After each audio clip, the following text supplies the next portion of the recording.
What up, man? You know what this is. Charlie Newhart Show. Like and subscribe if you like real content. If not, just get off the channel. All right, I only want real people on the channel. Real subs. Real people. I only bring real people on the show. I got people hitting me. They want to sit down with me. If I don't like you, you ain't real, you ain't coming on my show. So, what we going to talk about today? We're going to talk about how I feel that the wrong people commit suicide. The wrong people. I don't understand it. The people that's miserable in customer service, the people who are making other people's lives miserable, and you just hate everybody, you hate life, do us all a favor. Do us a favor. I don't get it. And I get the coolest people that I know that just seem they joyous, they bring peace and laughter and love to me, and I'm watching these people commit suicide. I'm like, man, it's sad, man. But meanwhile, when I go somewhere to handle business and I got this weird interaction with somebody at the counter because they hate their life and their job and they just giving me all this issue, this person's going to live forever. But meanwhile, I done lost my homie to suicide, who was a really great person. But you at the counter with this terrible attitude, you just going to live to 95 and make everybody's lives miserable. Wrong people commit suicide. We're going to talk about that. Gonna add a trigger warning to this segment. We're going to talk about what it's like to balance being interested and being interesting. You know what I'm talking about? You sit down with somebody on a date and they can't stop talking about themselves and you can't even get a word in. It's like hopscotch. You trying to. And I tell you another thing. Back in like 99, I was working for Goldman Sachs. Goldman Sachs is when you got golden balls. But Goldman Sachs is something totally different. But talking to somebody where you ever had them conversations with people where you just can't, it's like, God damn, dog, you done ran your whole resume down in 15 minutes. You can't get a word in. I actually like to see where people go. I like to see if they pause and go, how about you? Or if they try and include me in a conversation. That's an interesting point. So Do you get that a lot? Huh? Do you get that a lot where people will just, after 5 or 10 minutes, they let you, like, okay, well, Langston, tell me about you. I mean, no. Every now and then I'll get that, I guess you could say. But I mean, it's more common that people will just run their fucking mouth until I interject. And it's like, God damn, okay, so now I know everything about you. It's my turn to talk. And then you have to, but somebody who doesn't have that boss up personality like you have, they'll just run over the whole conversation. Stop talking now. Now it's my turn. But that gives me a chance to find out who they are right off the bat. Yeah. Because it's not even your resume, it's how you deliver it. You know Absolutely. It's your awareness, it's everything else. So it's like, oh, you're going to give me all of this up front. Thank you. Yeah. I like to bait people to talk about themselves. And then I kind of do the same thing. Like I'll ask certain questions and then just listen. And I'm like, when's this person going to take a break? Can you breathe? You just running the whole thing down? Like, okay, that's fine. We're going to talk about that. Play the award music. Start rapping. Like my man, get off the podium. You thinking the Academy, the whole nine, and now you talking about how we need to save the whales and the environment. If you don't get off the podium talking about yourself, so have a balance between being interested and interesting. And we reap what we sow. We're going to talk a little bit about envy. We're going to dive into one of my favorite books, 48 Laws of Power. And, we're going to talk about crackheads and taking the buyout from Ford. And, man, we just going to have a good time. Y'all know what it is. Stay tuned. You look like if I whisper your name at the gun range, they'll change all the targets to Mexican people. All right, so I said earlier, the wrong people commit suicide. Okay, it sounds kind of controversial, but I'm a comedian, all right? I am not a healthcare professional, mental health care professional. I don't have any degrees in that regard. You don't even have to listen to me. Matter of fact, you can get off now, all right? But I'm just going to tell you my point of view because I can do and say what I want. This is how I feel. Remember I was talking about the people that are at customer service and they're giving you all these problems. And I was getting fitted for a tuxedo for my homeboy's wedding. And the dude that worked at this place giving me all his attitude. Man, I mean, he's being terrible with me. And I'm just like, I just want to get fitted and get out of here. He could care less. And finally, after negative comment after negative comment and all this bullshit that he was doing, when I go to the counter to pay, I was like, dude, what do you really want to do? If you weren't working here, like, what's your dream job? This nigga looked me in the eyes and like, and it was almost like a tear came down. He was like, I'd be coaching little league football. Well, then that's what you need to be doing. I said, you've been treating me like shit since I got here. And all his coworkers bust out laughing. I said, you do everybody like this? It's clear that you hate doing this, man. Why don't you start pursuing what you love instead of making everybody around you miserable? And then that's when I got this revelation, like, most people are not really doing what they love. They're doing what they have to. But then most people don't know what they love. And that's why I asked this question. If you had all the money, I even ask you, if you had all the money in the world, all the money you'd ever need, all your bills was paid, you had the utmost level of peace at home, everybody that you love is taken care of, you ain't got a care in the world financially, everybody's set. What would you do with your time? Honestly? Yeah. Honestly. I'd go around and just find every black person in the world, make sure they're good. See? Like open schools, businesses, like Black Wall Street everywhere. Like that's my ultimate dream. If you were to ask, just create an entire economic ecosystem for black folks in America everywhere. Just every hood, just fucking transform that shit. See? You know most people can't answer that question.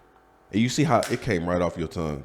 Just, yeah, that's because that's an indication of your heart. You've got a giving heart. You want to see people do well. You're not one of them people that's going to get millions of dollars and you want the 20-bedroom, $600 million house on the block when other niggas is living in like, oh yeah. You want everybody. You want it spread out. Most people can't answer that question. And you can tell with how they behave. But that's an excellent answer. So I ask people that. I'm even asking y'all as my people. That's something you really need to look at and write down. Like if everything was taken care of, what would you do with your time? And then whatever that answer is, start making small steps today to go about it with what you do in your daily life. And then you making other people's lives around you less miserable. And then that's when I can stop saying statements like the wrong people commit suicide. Go after what you love, man. That's actually dope as shit. And that's one of my goals. I really just want to, like, when I watched that documentary on Black Wall Street or how they destroyed that shit in Oklahoma, killed all them niggas and deputized regular citizens and just destroyed the Black Wall Street. I just love to see I would love to see what it looks like for us as black people to circulate our money in our own community, to have neighborhoods, to own businesses again. And I don't know. That's why I feel like what we talked about before. We do need reparations, but we need a 90-day training course on financial literacy. Absolutely. We go to that 90-day financial course on literacy, and then you get the check at the end. I thought about it after we talked. I'm worse now. I'm like, you show up and you're like, what do you want to do with your wealth? And then you go and you get specific. Like, oh, you want to open a business? What kind of business? Mm-hmm.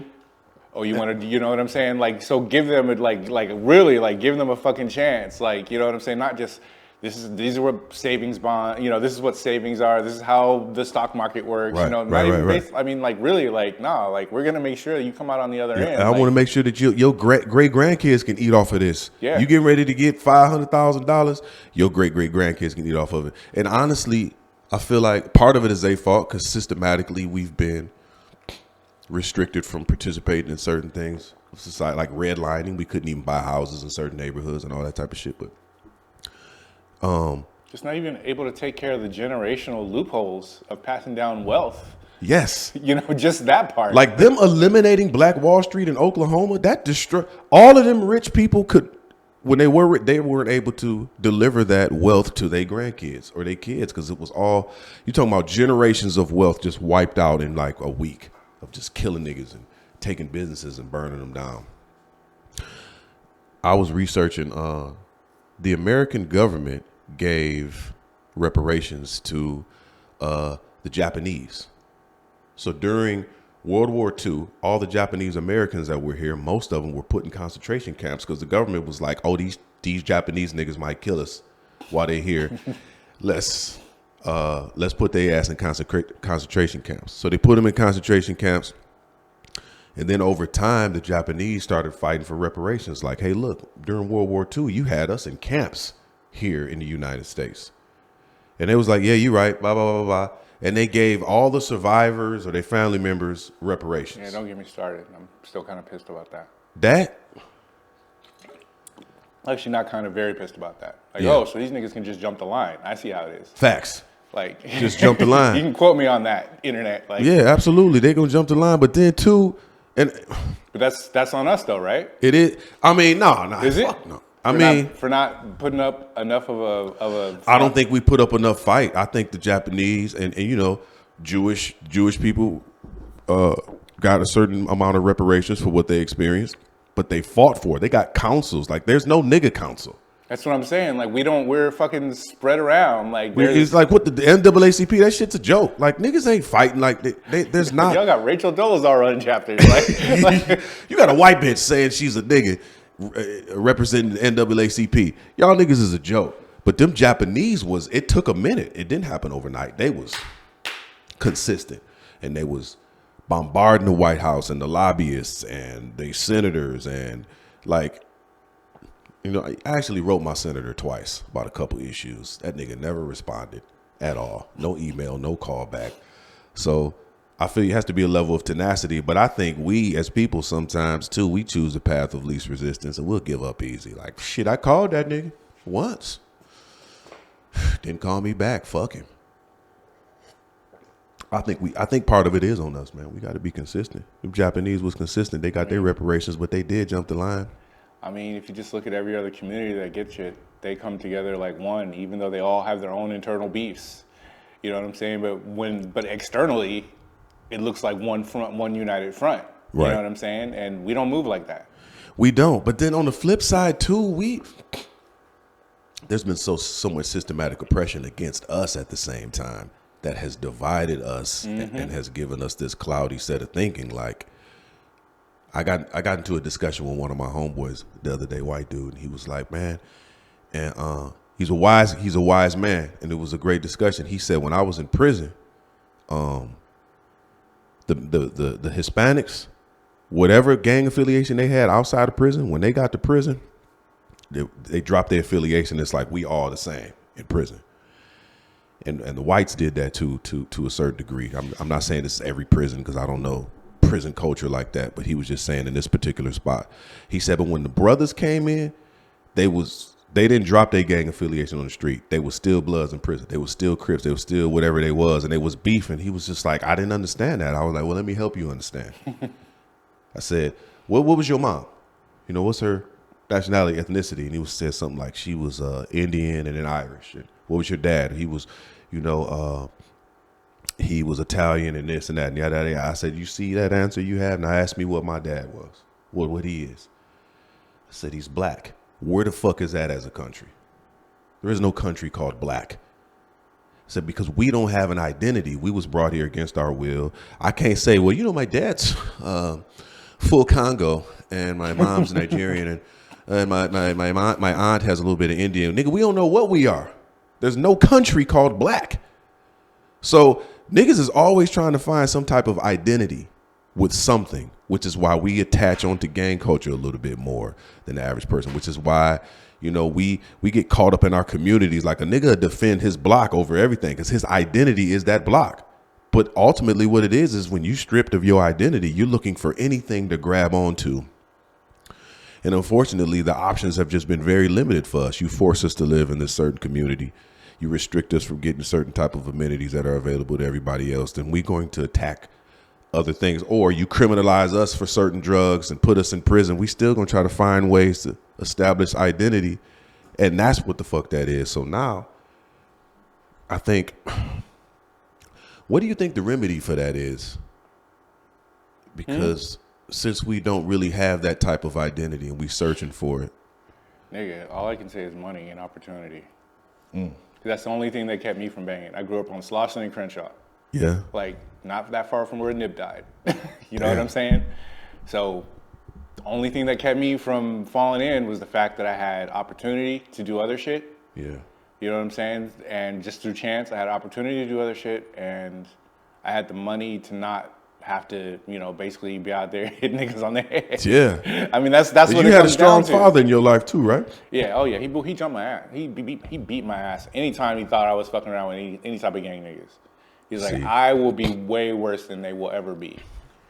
See, and that was a fundamental difference between you and a lot of other people. Like, a strong father And I like what Jay Prince, I heard him say something the other day. He said, you get two things in life. You get a chance and a choice.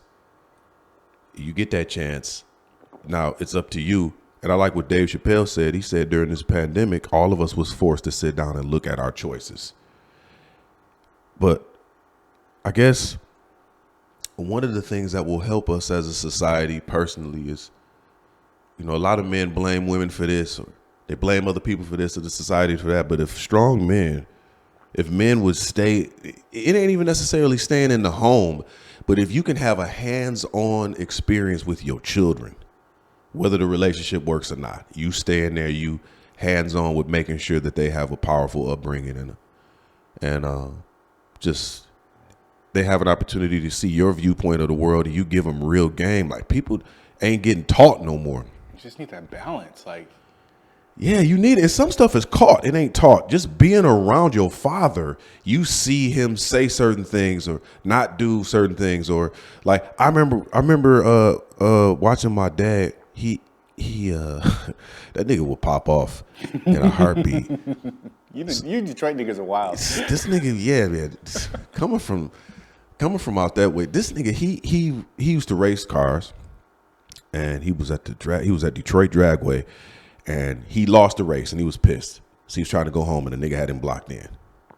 And dude didn't want to move his car because he was like, well, when the line moves up, my dad was like, man, I just need you to move your car. Dude didn't want to move. Pops just hops in this nigga's car looking for the keys. And the dude walk up on him. He getting gruff. And then when my pops hop out the car, dude is trying to reach into his jacket and like grab something. And then my pops ran up on the nigga and grabbed him. And then what you reaching for? And they had a little scuffle, and then Pops finally calmed down, and dude moved his car.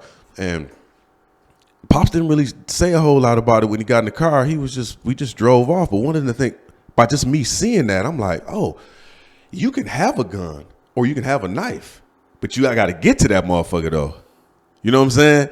So when Pops ran up on him and grabbed him, I was like, it took years. I was just thinking about that shit, like. Because in the movies, you see a nigga got time to grab his gun, right, and pull it out and squeeze it. That shit ain't real life. No, it's you not. got to get to it. And a real nigga, see what you reaching for. Nigga, he run up on you and grab you. No, real niggas will be looking at exactly what you're wearing. Like, nigga, where you're not about to pull out nothing shiny on me, nigga. You know what I'm saying? I'm on you. So, I don't know. It was just, listen. And then I've also seen him like de-escalate certain confrontations just with conversation, like. But it was just so much I picked up from my dad by just being around him. So I don't know. All I learned from my dad is that there are times to be violent. There are. And be decisive. Because he used to be a retail manager. Your pops? And I'd be stuck with him sometimes at work. For whatever reason, my ass always got dragged along with my two younger siblings didn't. But there are many times I'd see him throw niggas out, take guns off niggas, and just beat the shit out of them because they were trying to steal something. I'm like, we were thrifty. Why are you doing this? But don't come in the store on some bullshit. Cause Pops wasn't no joke. This is, you know what I feel as a society, collectively, especially after the government scared the shit out of us with this pandemic. Like, in the lower right corner of the screen on CNN, it was death toll every day. Like, guess what? 60,000 niggas died today from COVID, and then you'd watch the ticker. Like, I remember being on the treadmill and watching the number increase as I'm on the treadmill, like death today. Masks. It was just so much fear instilled in us. I feel like it was traumatic for everybody. I feel like the government owes us 18 months of therapy for free. And I feel like everybody needs it. And I damn near, this is, I don't give a fuck what people say. This is what I feel. I feel like we should have a total reset in society. It should be 18 months of therapy. But in that therapy, at the tail end of it, you should get like a social equity number on your driver's license, where you got to take a psych eval at the end of the 18 months. Everybody has to take this psych eval, and then 1 year sane, and then progressively 2, 3, 4, 5, you out of your mind. But at the end of therapy, you actually go to therapy once a week for 18 months, and then every American has to take this test, right? So on the corner of your driver's license, it'll say this person's a 1, and you'll be in a database, and somebody can type your name up and see what's going on with you mentally. Because I like what Craig say, mental health should come with a call. Sometimes we don't know niggas is crazy until we 8 months in and we even signed a business deal with this motherfucker. Like, oh shit, this nigga's insane. I should have been able to type this nigga's name in a database, or like, let me see your license, dog. Oh, 5? I can't work with you. Or even shit, I might be a 5. I'm just saying that then every 6 months to a year or every 2 years or something like that, you should take your psych eval test again and get a new rating on your car. Because I don't know if that's constitutional, my dude. I feel like it should be that. Because remember back in the 80s, it's fuck it. Remember back in the 80s when there was crazy homes that people actually lived in. I know in Michigan there was one in Northville where all the people that was off lived in these homes. And then Reagan came through and bust all that shit down, and all them crazy motherfuckers started walking among us. Yeah, thank you for that, Ronnie. Shout out to you, Ronnie. Fucking Ronnie put all the crazy people in, he mixed them in with everybody, and now we don't know. We don't know until we a year in, and this motherfucker just sends you an email like, you know what, I've just decided that, I'm gonna try to jump off buildings and fly. Like, straight up? Send you a notarized letter that he is cuckoo for Cocoa Puffs? I'm saying, and it's like, fuck, man, why didn't you? That's why it's 3 ways that I try to know people now. Because I attract people. I had to learn a process in which to filter out. Like we know people by 3 ways: observation, revelation, and recommendation. I observe you for a season, watch you. I'll just because you want to be cool with me, I still got to watch you. Recommendation, I'm going to ask people around you about you. Is this nigga crazy? Revelation, I'm going to pray and talk to God and see, like, is this somebody I want to spend some time with? I want to be around. And then after a season, it's like, oh, okay. And none of us is perfect because I probably got more loose screws than everybody. Damn near everywhere I'm at. My rating probably going to be a 5. So that's why I've been in therapy for the last 3 years. But I feel like it might not be constitutional, but I feel like it's some type of way we need to be able to have an assessment on the mental health of those around us. And we need, all of us, and we all need to be involved, man. Niggas is crazy. Social equity. Yeah, and it's like a credit score. Can you imagine if there was a Yelp that was like for people? And I'm thinking about being this person's friend. We just type this nigga name in here. Langston Ball. Oh, shit. And it's all these pages and shit, like. But then he turned it around here, and he's a good person, and then you can ask him about it. Like, it says here that you were shooting a short film in Inglewood back in 2020, and you told a woman, shut up, bitch. Yes, that was based on production skills that I observed from other productions that I've been on. And it says you actually handled the situation well. It turned out to be, the lady was just joking. It was comedic, and it all added to the film, and it was just a great attitude. This was you? This happened? Yeah. We don't get that with people at all. But when we go look at a car, we can look at a Carfax. Maybe it's called People Facts. You know what I'm saying? You could look at the whole, oh shit, this was a flood car in Alabama back in 2015. Or, oh shit, and got to 2 accidents. Like, ooh, I need that, especially with women. Like, oh shit. Your mileage, your odometer, bitch. You say you got 50,000, but I'm looking here. There's an odometer discrepancy, bitch. You got 300,000 miles on you. But I mean, there's actually a real, we're joking about this shit right now, but there's a real component to that because some crazy broad from Texas just ran her Mercedes through an intersection I've traveled through my whole life at Slauson and La Brea. People from LA will remember this. This is recently basically bitch was going like 120, killed 6 people. They go look through her shit. She's got all kinds of mental health issues, been all kinds of accidents and shit. I'm like, why is this bitch allowed to have a car? Why she got a driver's license? Why is she allowed to have? She's some kind of traveling nurse or something. I'm like, she should be somewhere. Like, why is she a nurse who travels? Like, she's clearly, her defense was, oh, she might have been unconscious because of mental health issues. Why are you behind the wheel? Why are you behind the fucking wheel? Her sister put up some website like, oh, this is our sister, have some compassion. Really? Because I'm wondering why you're trying to make me feel better about somebody that's killed 6 people. Why did y'all not intervene? Wow. Why is this not posted on a bill? Why are we selling this woman a high-powered Mercedes when she's clearly got mental health issues? Damn. So, on the one hand, Charlie, that's unconstitutional. On the other hand, there's 6 people dead because nobody was keeping an eye on this bitch. Exactly. So I'm very, very torn. That's all I say. All of that to say, I'm very, very torn. No, I get it, because we got all these other monitoring systems in America for this and that. Like, why aren't we taking a true stand on mental health? If you care, if we can send billions of dollars to Ukraine, if we can vaccinate people and send billions of dollars, put billions of dollars in big pharma's pocket to vaccinate people to keep them alive, we should also have that same tenacity with people's mental health, because those 6 people would be alive. And who knows how many other people would actually be alive if we took a real stance on mental health. We need people facts. We need to be able to type a motherfucker's name in. Oh, they're dealing with this. But we also need a system. How many mental health deaths by cops because no one knew that they were rolling up on a crazy dude? Facts. You know this what I'm nigga is saying? 5'6".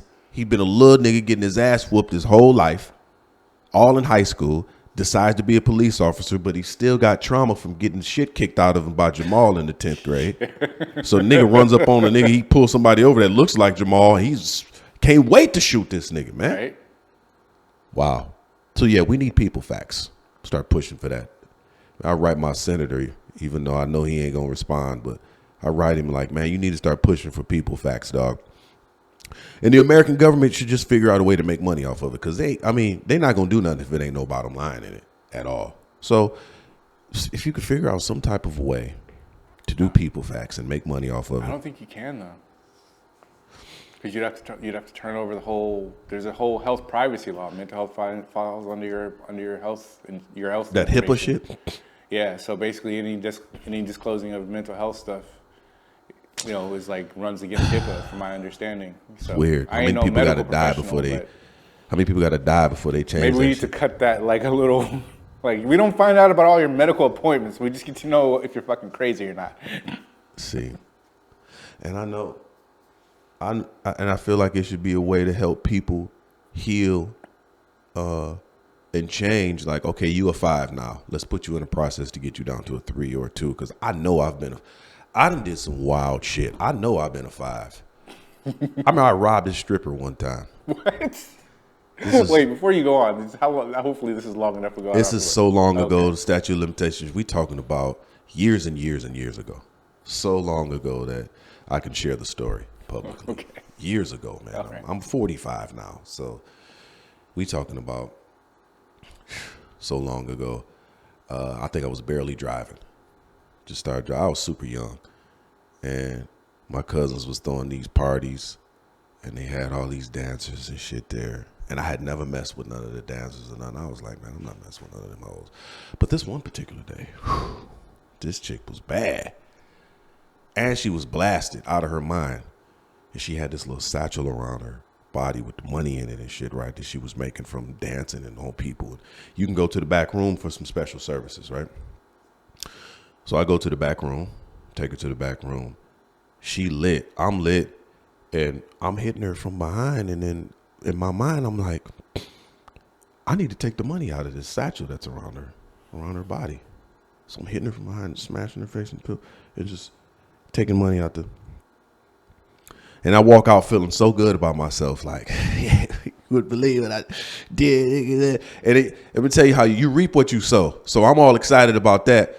A few years later, I buy this house in Detroit. And when I tell you them niggas was running in and out of my house, stealing from me and robbing from me, and then I'm reminded, like, look at all the whole shit I did up to this. Now I'm getting it all back. Right. You never get away with it. You reap what you sow. Them niggas broke in my house. It took all the gifts from under the Christmas tree, all my clothes. They put all my clothes on the bed and wrapped up the blanket like a Santa Claus sack and ran out the house. And then the niggas, after they loaded up the car, this is what my neighbor told me because she's watching out the window. She knocked on the window to say something to him. They pulled a gun on the bitch, and then she just like, all right.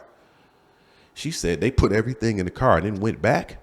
And sure enough, dog, when I got home and opened up the refrigerator, them niggas that took the Hennessy out the refrigerator, dog. Like, you cold-hearted niggas, man. You take everything, then took the hen out the refrigerator, and you went back to get it. Took everything out the house, then went back and looked in the refrigerator. Like, let me see what this nigga got in here, man. See, we got to get some refreshments before. I mean, they worked up a thirst, probably. Niggas worked up a thirst. This nigga got Gatorade in here. Shit, man. Everything that I've done in life, I'm telling you, especially if I was braggadocious about it, or like, look what I did. I robbed this bitch, or I did this and that. I got it all back times 10. You don't get away with nothing, man. God see everything. So we need to stop glorifying this lifestyle of, I was crazy. I did do some shit, but we got to start talking about what the other side looks like. You're going to do it, but this is what it's going to cost you. Yeah, nobody ever talks about the downside. Yeah, niggas take the Hennessy out your refrigerator. That's the downside. Got to talk about both sides of it, man. They don't. But then, what happened to the nigga that took the Hennessy? Right? What's his story? Right. It's just a perpetual cycle. That's why we all need to sit down and do these psyche vows for 2-3 years and get a social rating. And then what if that shit was like that before you join a gang? Like, let me see your social card, man. Let me see what nigga, you got to be a 5 to fuck with us. A 1? Nigga, go work at Kinko's. What the fuck? Nigga, you a 1? Man, you need to go teach violin classes, man. We real gangsters around here. We don't fuck with nothing but 5s. Rub me those pockets while you're here. Matter of fact, our gang name is all 5s. Nigga. Oh shit, man. I'm excited. I got one of my homeboys coming on, man. I think he here. I'm gonna go in and take a power leak, and then we gonna bring old boy on. Once again, Charlie pissing at the end of the first segment. I had a coffee today, water. I had some electrolytes. I hydrated myself, and now I have to urinate. Hey, I'm Matt B, Peach's uncle. Who is you? Oh, hey, how you doing? I'm Charlie. Okay. Well, what's going on with you, Matt? Just making a few. Making a what? It's just a money reference, man. Making money, Well, don't make me pull out my 6 Mile money. You getting vaccinated? And I don't know. I'm kind of torn. I'm kind of 50-50, Well, shit, I ain't doing it. You ain't putting that in my body. It's unproven. It ain't been approved by the FDA. You ain't putting that in my body, man. Everybody that's taking it right now is guinea pigs. Dude, man, I agree with you. Man, I wash my booty with a do-rag. Huh? What? Don't make me pull out my 6 Mile money. Yo, Peter. Did you know Obama was gay? No, I didn't know that. Yeah. Nigga is a fag.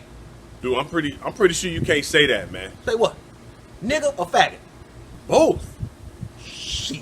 Man, I'm a grown ass man. Boy, don't make me pull out my 6 Mile money. What do you do for black folks? Tell me. He ain't do nothing. You know what Obama did? He made it okay for men to use the women's bathroom. That's it. You know what the problem is? You know McDonald's burgers make your balls little. That's right. It ain't real meat. It's soy meat. And you know what soy got in it? Estrogen. Female hormone. And niggas is eating that. That's why they soft. That's why they gay. They make your balls little. Well, don't make me pull out my 6 Mile money. When's your birthday? November 9th. Okay. Scorpio. You're good with your hands. You don't like divorce. And sometimes you could be spiteful, right? Nah, that ain't me, bro. Yes, you is. Yo, Peter. What up, man? I wash my booty with a do-rag. Give it up for Charlie Newhart. Come on. Yeah, I got you. What up, though? Hey, man, I got one of my favorite people here, man. This is one of the hottest comedians. And he's always been the hottest, but the world's finally finding out what my guy can do, man. I've been knowing this nigga for years, man. Let everybody know who you are, man. Man, I'm Darius Bennett. Man, what's happening? Detroit, Michigan. What up, though? Man, listen, dog, I was thinking the other day, remember that, I done produced so many shows, but I had one at the US 12 on Michigan Avenue. Yeah. You remember old girl from the old Motown group? What's her name? Martha Reeves. Martha Reeves. Yeah. She came through. Freaky old lady too, man. She was hitting on me afterwards. Like, so what you doing after this? Like, come on, man. I'm not about to try to knock you down at the old folks' home, man. You need to chill. But Darius came through and killed that show, dog. And what was that? 2015? That was a minute ago, bro. Yeah. Yeah, around that time. I was still living in Detroit then. Yeah. I just want you, man, share a little bit about your story coming out here to Cali, the ups and downs of some of the businesses, and just your meteoric rise to where you are now. And I was doing comedy in Detroit. I don't know for how long. 2017, I chose to move out to LA. I came out here in the middle of the night, man. We had like a movie premiere that I wasn't happy with, and then a lady I was seeing at the time, she walked out of the premiere In Detroit? In Detroit, and I was sad, bro. I was bawling, crying. Man, I went to. Can I cuss on here? Yeah. Okay, I went to the airport. Before I went to the airport, I went home. I grabbed like a toothbrush. I grabbed the Bible, and I jumped on a plane. Man, one-way ticket. Came out here. I've been out here ever since, man. But before that, I was doing like all types of rooms, man. I was doing like the chitlin circuit, people want to call it, doing the mainstream joints, and I was trying to find a way to appeal to everybody without changing myself.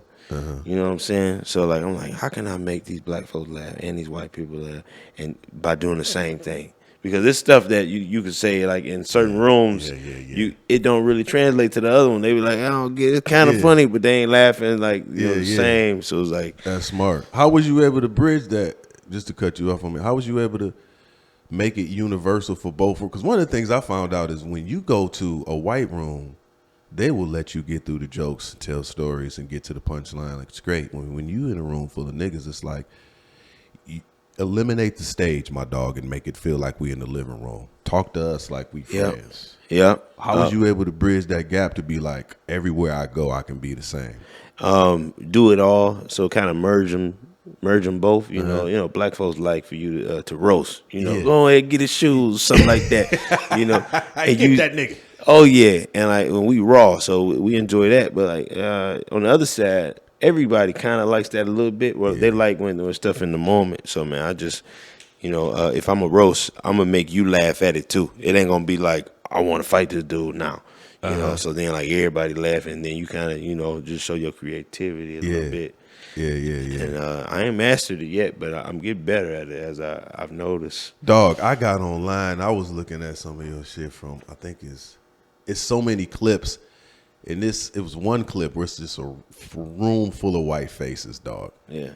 And you still Detroit real nigga to the fullest. Like, man, my like the joke about your daughter. You had to go through all the names. You had to go through. Nigga, you got it, dog. If you feel like it, tell that joke. But I watched you tell that joke in a room full of white faces, and they was in tears, like, "Oh, he's an ex-hoe." That's everybody's favorite joke, man, because it makes sense. I don't know, people can relate to it. It was just like, man, when I had my daughter, I was happy, but I was such an ex-hoe. Like I was a big hoe. Like we didn't know we was gonna name her because I fucked all the names.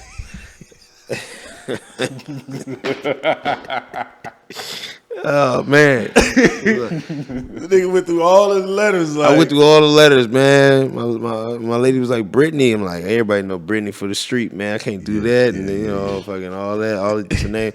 So I named her Zariah. Had to go all the way to the Z's. All the way to the Z. I can relate to it so personally because I remember when I was in college, I was talking to this girl named Angel. And that shit didn't work. I'm a super ex-hoe too, man. I'm an ex-dirtbag. I done been all the way through it. And when my first daughter was born, I was 18. And I was in college.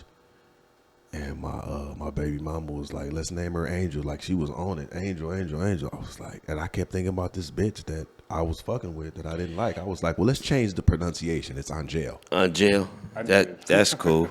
Did you express that to your BM at the time? But like, I can't do that. I've been with her. No, I didn't. Oh, okay. I couldn't tell her that because she probably wouldn't even roll with Angel. She would have been like, oh, well, let's just name her. Yeah, that's true. Zariah. Yeah. She didn't roll. I'm like, but I told her years later, like, and it ended up being creative to her. But all I can think of was like, this bitch Angel get on my nerves. I can't name my baby that when this bitch. So it'd be Angel. Yeah, it'd be Angel. That's dope. Crazy. So yeah, man, you touring and shit, man. You doing your thing. And one thing about me, dog, I love to see my people eat. Yeah. I love to see my people do what they love to do. Me and him was talking about this before. Like, it's so many. I feel like the wrong people commit suicide. You know what I'm saying? The great people. The wrong people commit suicide because it's like the people that's still walking around making everybody's lives miserable. They hate what they do. They hate you. They giving you all these problems. Them niggas be alive till they 100. Yeah. But the great people, the people that we miss, and it's like, man, that nigga just had me laughing yesterday. Or that nigga just, why? He gone. Yeah. A lot of times it be the strong folks, the people who we really love the most, but them the ones with the most problems. And then like they overcompensating, like to forget that depression, I guess, that they going through. And we don't even see it like that. We just be like, oh, he happy, man, he making me happy. Yeah. Yeah. No, I agree.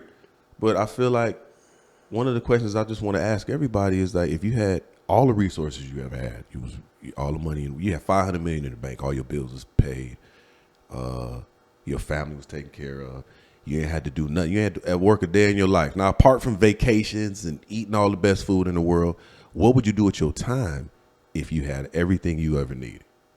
And he said he would empower black people to build and rebuild and blah, blah, blah. And that's just like a central question I be wanting to ask people because I'm like, man, dog, you not happy. If you had all the money in the world, what would you do with your time? And then that's an indication of what your purpose is.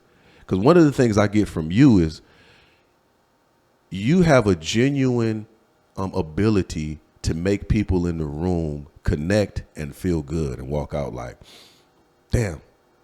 Now I'm looking at my life. Like, your comedy is not only funny, but it provokes thought at the same time. Yeah. You know what I'm saying? That's a gift, bro. And one of the things you said earlier, like, man, I grabbed my toothbrush, I grabbed this and da-da-da-da-da. I grabbed my Bible. How important is your faith and your journey? And what do you think you are here to give to the world? My voice, man. I sometimes battle between being, and I say it on stage, between being a comedian and being some type of a preacher. Yeah. Because like I was raised in the church. I was like, I feel it. I feel it in my spirit. So I don't know. So it's like I could combine the both, or just talk to the folks. And I'm very spiritual, not as much as religious as I used to be. No, I get it. It's a relationship.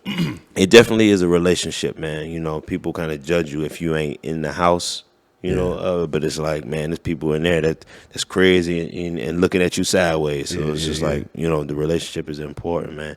I think like I really enjoy making people feel good, just bringing them peace. You know, whether it's definitely my comedy and then just sharing my terrible shit about myself, so they could be like, oh man, I ain't alone.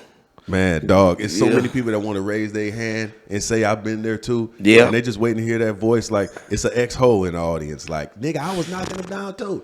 And that's why the jokes, I feel like the laughter is more of a belly laugh when niggas is like, me too. Relate. Yeah. That's crazy. They feel like they know you then, man. Yeah. I just spend most of my time just making people smile, and then go into the jungle. Like if I had, like you said, all the money I ever needed, I ain't got no stupid big ass house or something. I want my family to be straight, and I want like a tree house. I want a tree house. Yeah, not a tree house that you see in the hood, and like a nice ass tree house, but it's in the jungle somewhere. away from everybody. Away from everybody, not the woods, the jungle. I'm talking about like just green everywhere, man. There's a creek. Still with water. Not the woods. You don't want to be in Sherwood Forest, nigga. Nah, in the jungle. Dig it. Yeah. No, I agree. Nature. I feel that way, especially moving out. I moved out here at the same time in 2017. And I was avoiding coming out here for years. Like I don't want that. Cause I met one of my homeboys. He had a starring role on a TV show. And he said they came and saw him at the Steppenwolf Theater in Chicago. Mm-hmm. It was CBS, and they sat him down like, we've been watching you do theater for years. We got a show for you. If you don't want it, we'll put you in this one. If you don't want that, we'll put you in this one. And he was just like, Charlie, if you're good enough, they'll come find you wherever you at. And to a certain degree, I wanted to stay in Michigan and just kind of have that happen. Just had that happen. But at the same time, I was like, but that nigga is a thespian in Chicago. Mm-hmm. We don't have that kind of theater scene in Michigan. No. We only had that kind of stand-up scene. Like, I remember doing shows 10 minutes from where I grew up. I couldn't even get some family to come to my shit. But then I came out here on a random Wednesday night, and the line for the Comedy Store is wrapped around the corner. The Wednesday night at 10, like, oh, so the way they see the arts here is totally different from where we grew up. Yeah. Even the support, do you find the support system for your gift and your craft is a little stronger here than back home? You definitely got a point, because it's like it's so many other distractions back at the crib. Like, that's what people are really into. That's the norm. But this is the entertainment capital, so people going to go get entertained. Really, it's easier for somebody to come to your show because everybody going to the show. That's Human true. beings are followers, really, and they want to do what everybody else is doing. And so if everybody going to a comedy show, let's all go to the comedy show. But if everybody going to the club, you Right. know, Nigga, you we know, going to the brass key, club. nigga. Yeah. Let's go look at these hoes, nigga. Right. You know, but yeah, man, it's a little different. Yeah, this is I had never been here before, but I always wanted to come. I had been to New York. You know, I loved New York. I like the gritty, grimy hustle of it. Yeah. It reminded me of the D a little bit. Right. You know, It's grimy. The stand up there grimy too, nigga. Niggas will not laugh like, ha, that's funny. and that's what I like. That's what. Grimy than what I did a show in New York and I was throwing out all my best. Ha, man, that nigga funny. Dog. Yeah. Nigga ain't gonna laugh. He just Everybody gangster. And they fast paced, man. First time I did stand up in New York, I was giving them my best shit. And they wasn't really laughing like that. And then the dude after me went up. I'm like, his stuff ain't even that funny, but they laughing. I'm like, oh, because he fast paced the way the life is here. Yeah. So then I switched it up. I changed up the momentum. And I'm like, all right, let me speed it up a little bit. Yeah. Got him rocking. But it's like you got to earn it. yeah, no, yeah. You ever did comedy like Mandy's or something back in Detroit? dog. Shit. Or the Blackberry. Yeah. Like Bear on the West Side. Hey man, I did the Blackberry and Jeff Horst was there, and at this time I had a joke where, you know, I like take my shirt off, I had this tank top on, I'm flexing on people and all this and shit. And some of them laughed, and the first time I did it, it really wasn't really a good response. They're like, "Well, what's this nigga taking his shirt off in here? This whole ass nigga." You know what I'm saying? Yeah. So I was like, all right, let me take notes. Then the next time I did Blackberry, nigga, first time I hit the stage, I was just like, this nigga right here, man.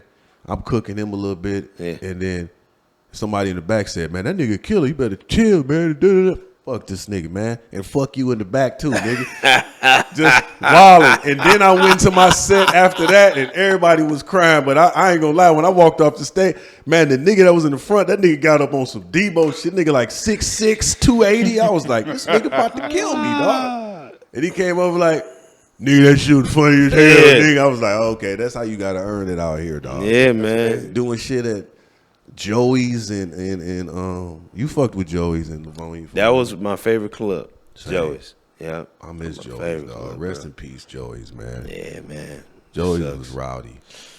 What was the one in Ann Arbor? The Ann Arbor Comedy Showcase. I ain't really go there that often, man. They ain't really show me that much love. They didn't fuck. I did a joke. I had this joke about some Arabs. I told there, and it was a table full of Arabs that wanted to scrap with me afterwards. For real. The nigga was like, Was the joke funny? Shit was funny to me. Yeah. Motherfucker said you can't. I was cracking jokes about it, Asians, whites, blacks, and I was kind of testing the room. This was my early comedy year. I'm testing the room. I was like, man, fuck did I say? I said, the city of Dearborn is 55% Arab American. Has the highest proportion of Arab Americans in the nation. Whole table. Yeah. I said, do y'all know what that means, though? That means every department store within a 10-mile radius of Dearborn is completely out of towels. Nigga. They went up. Fuck. Okay, but you can listen to the joke about the Asians, the blacks, Indians, and it's just a little warm-up material. Nigga, they was ready to. And my man. That don't even seem offensive to me. For real. Shit was just one little hitter. Man, that nigga sat me down like, listen, you're not Dave Chappelle. Okay, you can't like lose the room like that and try to get it back. I said, but I got it back. Fuck you, man. I'm just trying shit up here, nigga. I didn't even know if it was gonna be funny, nigga. You telling me who I am and who I ain't. They never fucked with me no more after that. So. Yeah. Wow. Too much of a risk taker. Too much of a risk taker. Yeah, but man. something- Let me be great. Yeah. No, you take risk on stage though. That's why I fuck with your comedy, because you like, man, let me just jab the audience, nigga. You be turning the necks on them niggas like, hold on. And then every night, and then you would feel that wave to get in, because I watched when you did the shit at the Laugh Factory, the show, like you was hitting their ass. I'm like, let me just stay in here for so long. I'm gonna make y'all niggas uncomfortable, and then hit you with a punchline. Did you like? You spent some time at the Comedy Store quite a bit. Did you learn? I saw the difference in your comedy from when we was in Detroit, and then when you came out here, I was like, oh, the nigga was already funny than a motherfucker, but now your cadence and the way you twist the audience, was that just come through stage time or some time being around some people? Like, tell me about how you evolved to that. It was what helped me elevate was both stage time and being around a certain caliber of comedians. Because back at the crib, we was only around like the legends of the D. Mike Bonner, Martini Harris. Yeah, man. Legends, man. Legends, bro. Coco, shout out Howie to them all. Bell, man. All those guys, man. Yeah. And they were fantastic. But then, like, you come out here and these people like just touring, like, and doing arenas. It's They a different, globally funny. yeah, it's a different joke that you do like in a smaller room versus an arena, you know. And so like I thought I was hilarious before I came out here, Right. and I came out here, I'm like, I ain't funny at all. That's really for a non-comedian. That's really interesting that you have to switch it up, like your jokes. Yeah, I had to switch it up. I had to elevate, man, because I was like down here funny, but I thought I was like big shit, and then I came out here, it's like, oh, I got a lot of different muscles I got to work on as far as like relating to everybody. Yeah, you know, globally. Have you found that? Have you found that your level of success and meteoric raise? Have you found that people are behaving differently toward you, like some levels of jealousy and envy, or is everybody showing just love everywhere you go? When you first hit, everybody show love, but like when you stay up and you keep going up, and then you start to see a little hate, a little jealousy, like the more you go up. But when you go out to the clubs, people be like, you need anything? Let me know. You need some water? You need a drink? You need a bottle? You need something? Let me know. I went to some club, it was in Arizona or something, and they was treating me like a superstar. And I like to be real low-key with my situations. And then my homies be like, y'all don't know him? That's Darius Bennett. He a comedian, you know? That's Darius. That's Darius. He famous. And then people start looking at me different like, oh, look, I want to hang out with you over there. I want to know what you got going on. Right. After they get the announcement, dog, this reason I asked that question, man, this one of my favorite books, man, 48 Laws of Power. Great book. Love this book. And I was rereading it. I've been slowly but surely rereading it for like the last couple months. And then I get like this when I'm reading the Bible too, which is my favorite book. I grew up in the church, man. So like I read a chapter in Proverbs per day. So you do that too? Yeah. I tell people to do that Straight every up. day, man. I'm like, yo, it's 31 days in a month, man. Same thing, same chapters. Read a chapter of whatever date that is. Dog, and it keep me grounded because then when I'm in the world, I'm like, oh, I watch it play out like that's Proverbs 6. Man. You catch a thief, he has to restore sevenfold. And I watch. That's what's. I'm gonna talk about that after this, but I wanted to ask you what keep you grounded out here in Cali, because this is like a little bit different than Michigan. It's like a little bit morally and spiritually drier. Yeah, it is. I mean, there's a few pockets where people still hold on to that, but like I stay in touch with the people who I went to, I was brought up with. Yeah. You know, so like my childhood or my family. And then, like I said, I read Proverbs every single day. Yeah. If I don't forget or, get busy. And then if I forget, then I'll make it up like the next day. Yeah, I have to, dog. I mean, I actually don't even mind talking about that now. Then I go into 48 Laws of Power. Like, I have to. Dog, I probably visited about 8-9 churches since I've been out here. Because I used to feel like I had to be in service every Sunday, every Wednesday. Yeah. Growing up, that's kind of how I was raised in the Baptist church. And then I found out, like, okay, well, I ain't got to be there every time the doors is open, as long as I got a relationship with God. But I pay my tithes and stuff like that. And then I go, at the minimum, I go to church like twice a month. But I visited about 9 churches when I got here, bro. Mm-hmm. And niggas don't believe me, dog. I was going to this church in Rancho, and the pastor got up. My whole family was there, man. My mom, my dad, my daughters, everybody.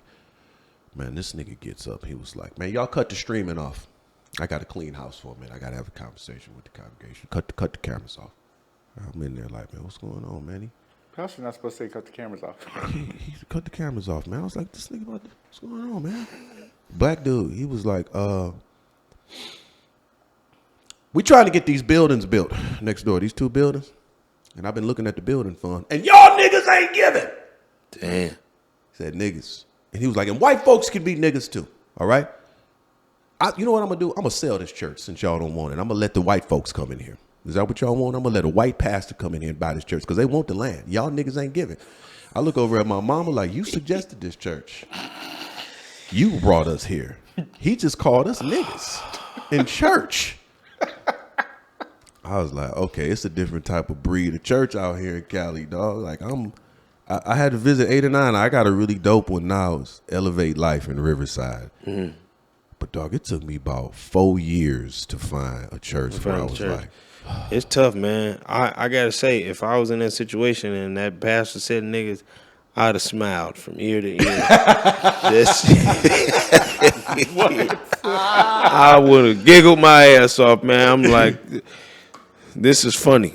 I'm coming back next Sunday. I want to see him turn the camera off again. I'll be like, hey, yeah, he preaching like a motherfucker. But wait till he turn the camera off. He really gonna cut it to the all ass, nigga. You bring a guest, and it's like, watch my pastor. If that nigga say you gonna cut the cameras off, you oh man, yeah, get your popcorn, baby. Get your popcorn. Y'all niggas ain't giving. I went to a couple churches, man. The first one I went to, everybody was talking about it, and I didn't like it because it was very Hollywood as far as the pastor wasn't there.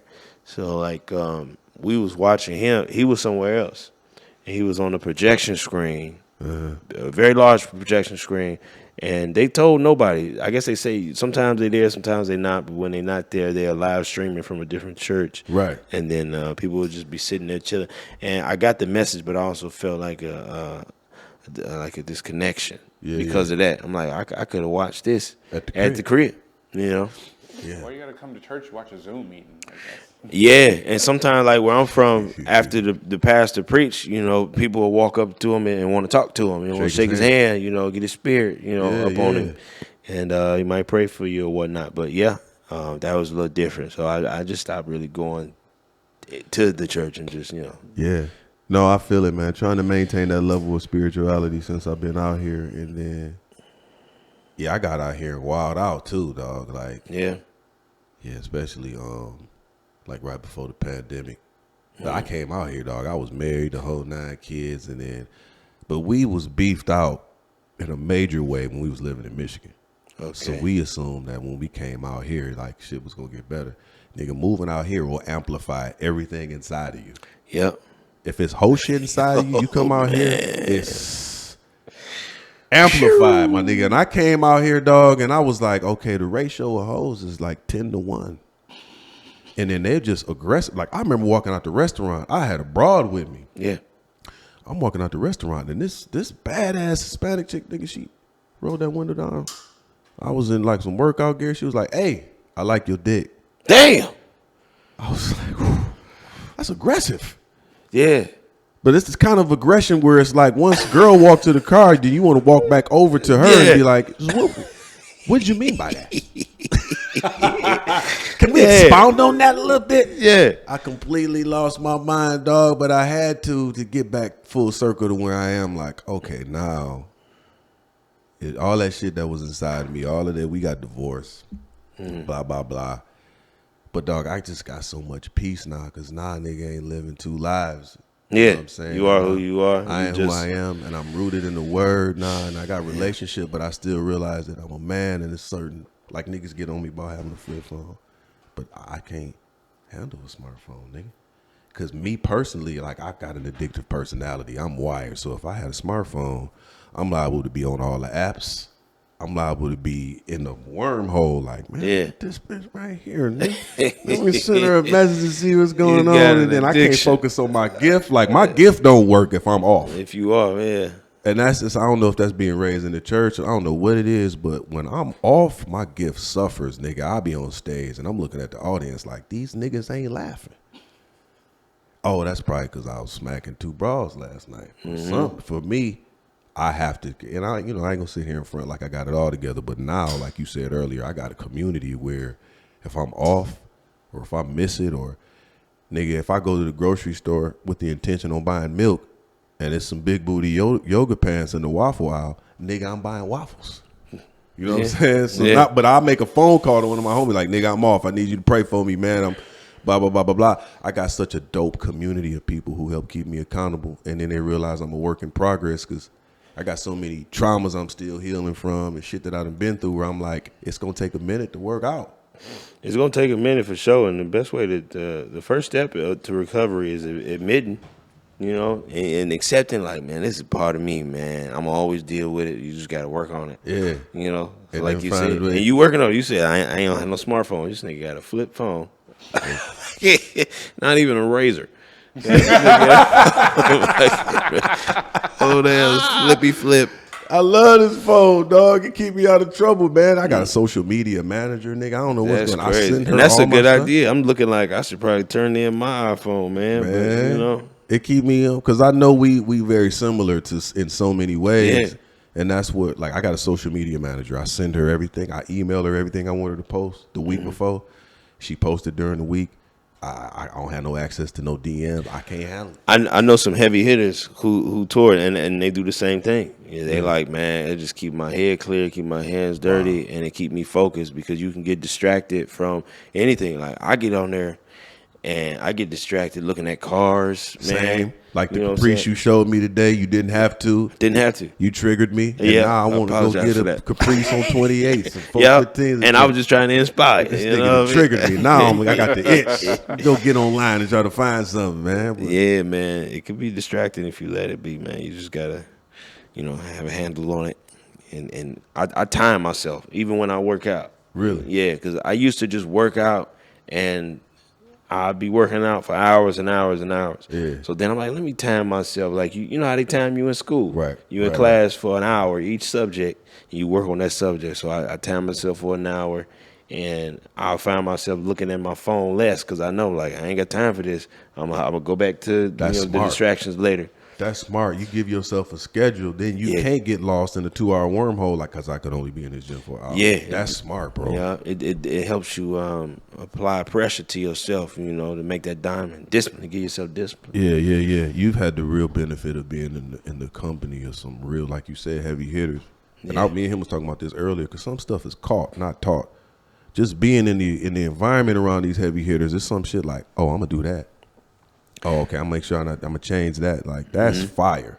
It is, man. And like working at the comedy store when I was working there, that's what helped me with my comedy. Just seeing how people structure certain things, how they can handle the crowd, how they handle themselves in a crazy situation. Yeah. You just learn. You learn. I mean, I'm always learning. Every single day, you learning something new. I man. love it. I Yes, want to dive into with my favorite book real quick because I Yeah. read something the other day about envy, and especially like when you accomplishing certain things. Because first and foremost, man, we got the hand of God on us, and He blessing our path. Because ultimately, when we get there, we giving Him glory. Like, God did this, and that's what He want. That's why you rising so fast. That's one of the reasons why you everywhere you seen and you growing. Because it's like God got His stamp on you, His fingerprint on you. So when you accept that award and when you get there, you got a level of humility where it's like, man, thank y'all, but listen, it ain't me. God made me great. I put the work in, but He know He can trust you when you get there.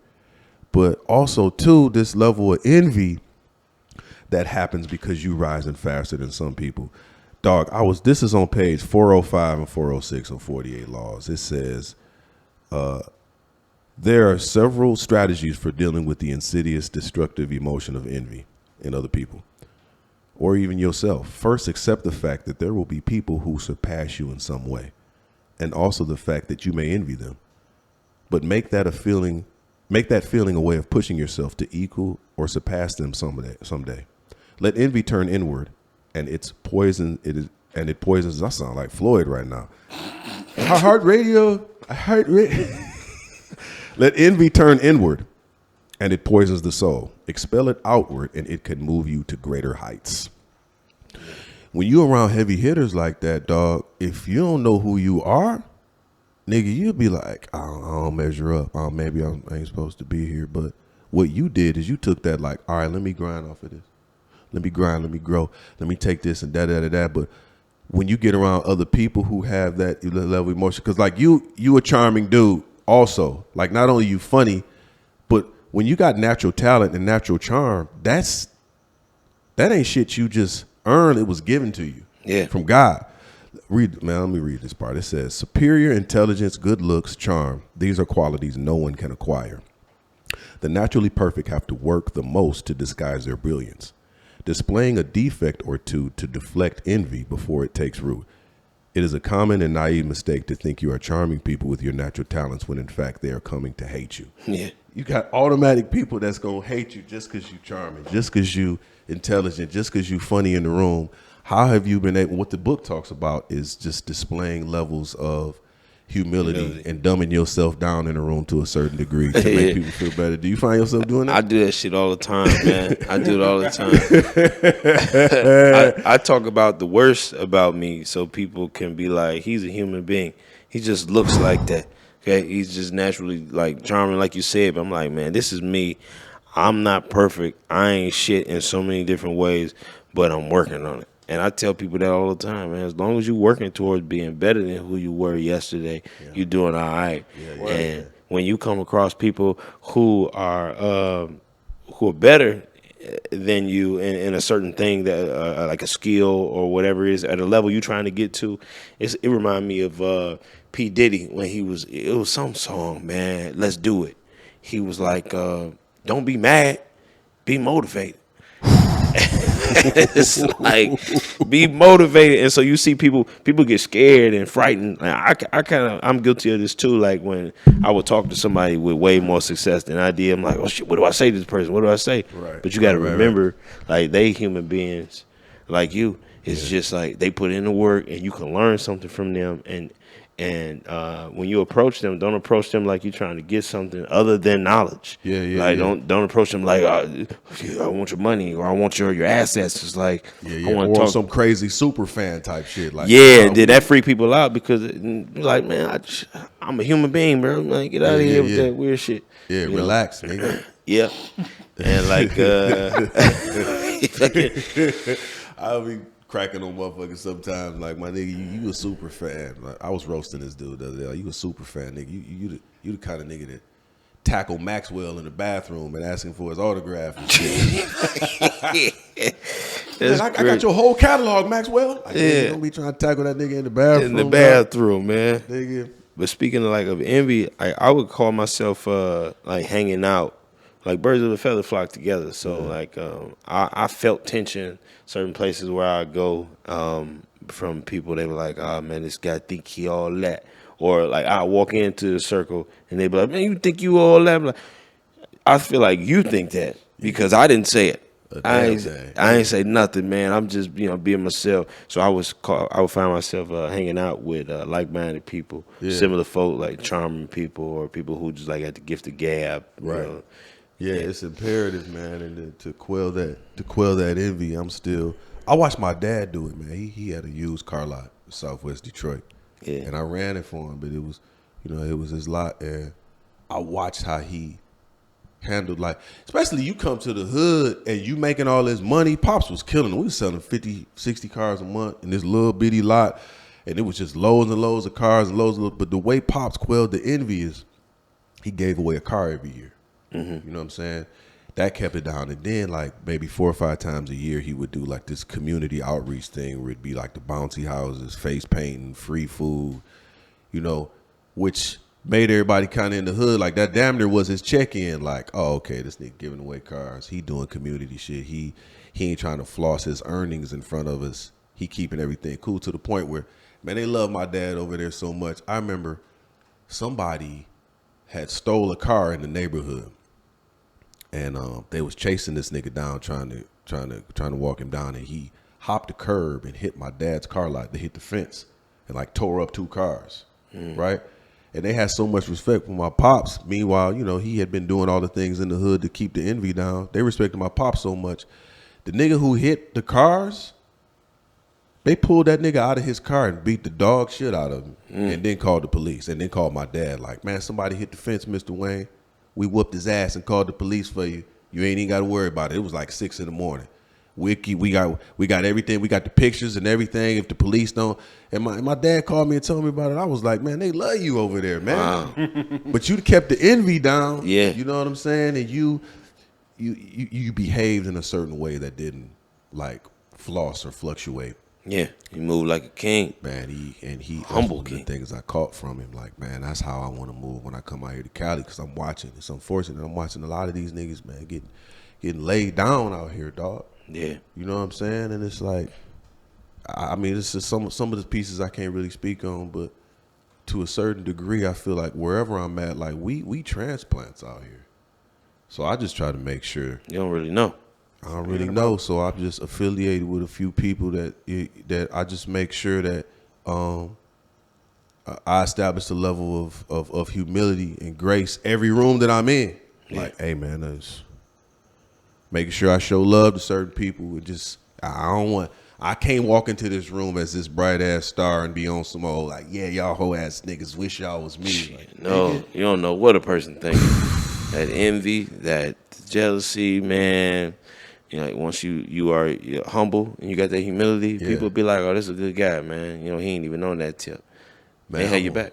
I want to ask you, dog. What you such a great storyteller. If you had to, off the top of your head, think about the few of your most memorable experiences, just in general, what would they be? Like for me, I think one of the greatest memories I have is 1984. Fireworks. My grandparents were shooting off fireworks at the crib, and dog, "You Dropped the Bomb on Me" by Gap Band was playing, and all my cousins and all my family, dog, we all together, and we shooting off fireworks till 3, 4, 5 in the morning. And dog, that's probably one of the most memorable things because all my family was there. Grandparents, it was so much love and so much community. I didn't realize how much I missed community till I moved out here. And then all my family and everybody back at the crib. But to me, that's probably one of the most memorable things in my life. It's 4th of July. "You Dropped the Bomb on Me" by Gap Band. Every time I hear that song, I want to go buy fireworks, nigga, and just shoot them bitches off till 2, 3 in the morning, which you get arrested for doing that shit out here. But what's some of your most memorable experiences that you can think of? Oh man, the first one that come to mind is when my grandma was like, "Yo, come upstairs, Santa Claus here. He got your gifts." And I went upstairs and she was like, "You just missed him. He gone." He gone. He said he had to go drop off some more gifts, man. But he left you a Batman. I'm like, oh man, I love Batman ever since, man. Wow. Yeah, that's funny.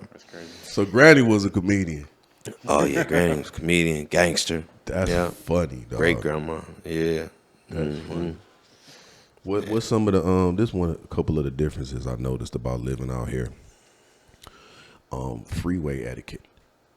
When you in the city, when you on 94, you on 75, that far left lane is the fast lane, nigga. Yeah. You move out here, it's people driving slow as fuck in the left lane, and I be mad as hell. Like, nigga, why you over here in this lane? You driving slow. You supposed to be to the right. Yeah, they These worst drivers in America live out here, dog. you got to be on It's the it. customer service people. Huh? It's the customer service people. Customer service is not teaching them? No, customer service people. Those same angry, sad people that are in your fucking way in customer service. Yes. Those are the ones on the That's road. what they're The doing. motherfuckers that's on the They're road. just in the way. They know exactly what they're doing. They hate their life. They hate that they have to drive in traffic. So they're just gonna make everybody else miserable around them. That shit, I be wanting to shoot their windows out. Nigga. Man, That's why you some got people to. get popped out here because they play games with the wrong people.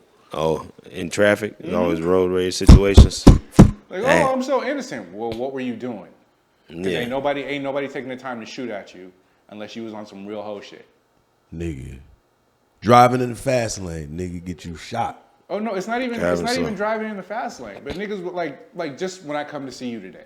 Yeah. You know how many times some old bitch will try and murder me because I'm coming down the road hitting 90, this bitch is all the way over here, but suddenly she sees somebody that might be going faster than her, so she's gotta go her 55 Yeah. driving at Try to all slow the way you to the down. fast lane. We slow So this now you gotta guy slam on your brakes, go around, and you're like, bitch, why? Yeah, that's So I mean, and I don't really encounter that anywhere else. You but think she was shouting racial slurs at you when she saw that shit? Like, fucking No, because nigga, honestly, I'm out here, sorry. once they see I'm black, most people back the fuck off because they know there's a higher percentage chance they're gonna catch some lead. damn. That's just the This nigga reality. don't Yeah, play, dog. That's just the reality of LA. statistics. Damn. Yeah, man, you got to be on the defense when you're driving out here, man. It is very scary. Like you said, they did some of the worst driving I've seen anywhere. In America. nigga. With Yeah. no weather. Huh? With no weather. With no weather. Yeah, Think about no it. weather. Y'all come from weather. We come don't from have snow, any. ice, nigga. Yeah. Why you drive? Crazy like that. Why the hell you in this fat? I'm gonna tell you something else that I noticed. Everybody in the rush. Yes. Everybody in the rush, man. Even like you know how we sitting down and we having conversation and we can actually finish sentences and have respectful human being conversations here. Yeah. When you talking to most motherfuckers, like when we cut these cameras off, we go out there into that world, especially here in Cali. These motherfuckers is just waiting on you to finish talking. Yeah. Y'all can't even finish the sentence. Nigga, like, damn, my dog, you in that much of a rush? You ain't even listening. I tell people, man, like you got to work on listening to understand versus listening to respond. Right. And that's what everybody be doing. They be like, okay, yeah, I hear what you're saying, but shit, hear what I'm talking about. Right. Fuck what you're talking about for real. But like, I'm the one that y'all should be listening to. It's Right. like, man, whatever. You had 2 hoes, nigga. I had 9. Yeah, man. It's like it ain't a competition all the time. They was sisters. But that kind of goes back to that competition shit out here. Like everything is always a competition. Yeah. Like that was one thing I liked about when I lived in the military. Like nobody gave a shit what I did. Like when I went into town, like nobody cared. I was just another dude. I had to make it a big deal. Oh, I'm at the base or whatever. But out here, everybody's like, what do you drive? What do you do? Who'd you come with? You know, so it's so. It's funny. all, pardon me for saying this, but it's always people from out of town. That's true. Yeah. 'Cause they I come heard from like the LA. people from here are pretty good people. And it's just like the transplants be kind of, the I mean, ones. it's like anywhere else. You got the hood shit, you got square shit. But Yeah. it's just I find the Hollywood persona. People move here and they feel like they have to take it on because Yeah. now they're in Cali. They have to be Hollywood. They have I've to- seen that. They have to hold up that image, I guess. Yeah, you know what puzzles me is the level of like anywhere else in the world, if it's homeless camps on each side of the sidewalk for 10 blocks, that's vagrancy. You get they'll write a ticket, they arrest your ass, get you off the street. But here, that community is protected. Like, let's just leave them alone. And you know, I have sympathy for people who don't have a home or a residence. But it's like, I like what they're doing in Denver. In Denver, they got this program where they housing you, giving you a certain amount of money, drug testing you, and helping you to actually get a job and blah, blah, blah. Like they using their funds for that. But the level of vagrancy here, like these niggas need tickets. It's all, I don't know if you've ever been up, what road is that in Gardena? Go Gardena. I can just go by my childhood kick-it spot by the beach in expensive ass Playa del Rey that is now lined with homeless encampments and Dog, taken down. you got $5, $6, $7 million houses, and then on each side it's just all these RVs, nigga. That just, and I'm like, y'all not writing these niggas tickets? This is cool. Are they trying to do What's the something, ticket or there's do? nothing they can Oh, do? and it's a naked nigga out there, dog, dancing to "You Dropped the Bomb on Me," dog. You can flashback. Shooting off fireworks. Like, wait a minute, this is not my memory, nigga. But what do you go if you give him a ticket? What do you do? What does that ticket mean to somebody who doesn't have shit and doesn't give a fuck? Nothing. Nigga, nothing. I don't know the vagrancy level. I was helping these people in downtown LA. They was feeding the homeless and shit. So I was going down there like once a week. I ain't gonna front like I've been doing it for years, nigga. I went 3 times, right? And then I was I appreciate your honesty. I did it Yeah. 3 times, and I was really just doing it so I could tell motherfuckers I'm doing shit for the homeless. I just did it for the conversation piece, you know. So I did that shit 3 times, and then one of the reasons it was only 3 is I was gonna bring my kids the next time, right? Nigga, that 3rd time, dog, I seen so many naked motherfuckers out there in broad daylight, nigga. I was like, I can't bring my kids down here, dog. This nigga walking around with his hot dog out. Yeah. Nigga was and rapping Tupac lyrics. Just nigga naked than a motherfucker. I was like, I can't bring my kids down. And then it was a naked bitch walking by. And I ain't talking about the type of framework where you be like, man, that's a nice looking woman, dog. I'm talking about body rock. Nude beach naked. Nigga just power flapping, frame disgusting. Yeah. And No, she's this is exposed. downtown. That's No, because vagrancy. like the nude beach naked be like, I'm like, dog, I Yeah. can't. This vagrancy, dog. Why is this allowed in broad daylight? This is if I crazy. walk around in broad daylight, nigga, I'm getting arrested for indecent exposure. They don't tell you that, man. They show you all the glitz and glamour of Hollywood on television. They don't show the downtown LA, the the real LA situation. People know the Hollywood and gang violence. That's it. I think the problem is you can't force anybody into treatment. So, Shit. So there's only, unless they're really doing a certain level of shit, you basically have to criminalize it and put them in jail. But then, okay, now it doesn't really solve it because eventually they're gonna get back out and be. There's no way to close the loop, and we're the dump for everybody, for the entire fucking country. The entire country, we're the dump, and not freeze to death. So it's, you know what I'm saying. So that's why I feel like it should be, with all of this surplus that we have in California, it should be a community built specifically for them niggas, and like you go over there and live. Somebody told me that there's more affordable housing going on to where they're putting them up and trying to clean up the streets from what it used to be. Is there any truth to that? we need to fire all the people in charge. That's what we need to do. Because just the amount of money, like billions have been spent, and these niggas are still on the street. And I'm like, where is this billions gone? Where are these billions gone? Like, all of you people should just be fired and thrown in jail. I saw this news headline where it was this homeless nigga on the park bench, and he died and shit, right? And they had a bag over him because he had died. And the headline said, "Homeless man dies on a park bench. He is part of the epidemic." And I was reading that like, so he died. Ain't that part of the solution? This nigga died. Like, that's probably controversial to some, but I'm like, man. A little dark there. Maybe a little dark. Nigga cold, man. Nigga died. Like, you don't want to. Add a little dark cloud over that joking post. I'm a comedian, nigga. I had it, you know. Cold-blooded. That nigga's part of this. But this is what I was talking to Langston about earlier, man. Tell me what you think about this. I feel like after the pandemic, all of us went through an equal trauma. I feel like the government owes us 18 months of therapy. Everybody. But after you go through 18 months of therapy, you get rated social equity. Your mental state, you got to take a psych eval after 18 months. And on your driver's license, you get a rating between 1 to 5. 1, you sane. 5, you off the hook. And your name get put in the database. So now everywhere you go on a date.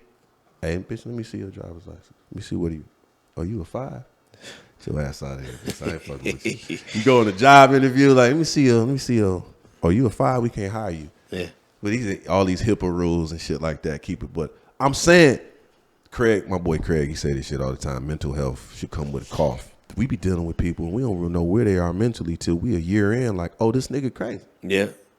So how can we tell, especially after we done went through this whole, all of us have been traumatized to a certain degree by what happened. Like, I feel like it should be a rating system, dog. It should be social equity. I should be able to type a nigga name in the search engine like, man, Langston Ball. Like for cars, it's a car fax. Yeah. But it's a people fax. Yeah. Darius Bennett. Lunatic. This nigga's a 5. Nigga, but I feel like if you get rated a 5 or something like that, over every 3 months or 6 months, you should get reevaluated till your number go down. But it's a bunch of motherfucking 5s walking among us, nigga. We ain't even know, man, and they pretty. Most of them. They pretty, man. That's really what it is. And I think, you know what? I ain't gonna lie. I'm probably a 3.5 or a 4. I know I got some screws loose, right? But we attract what we are. I feel like damn near every broad, especially now that I attract or I'm interested in and I talk to, I just be waiting for it. Like, let me just wait till you show me. And I'm like, see, that bitch crazy. Mm-hmm. She best pussy in the world because they're crazy. But I'm like, give it some time. That crazy gonna come out. That's why I need to spend more time in Proverbs, spend more time with God so I can stay away from these. And crazy people know they kind of, different. So they hold it in. And then once they really get comfortable, then they gonna show their true colors, but we be impatient. We got to have a way to get that crazy out.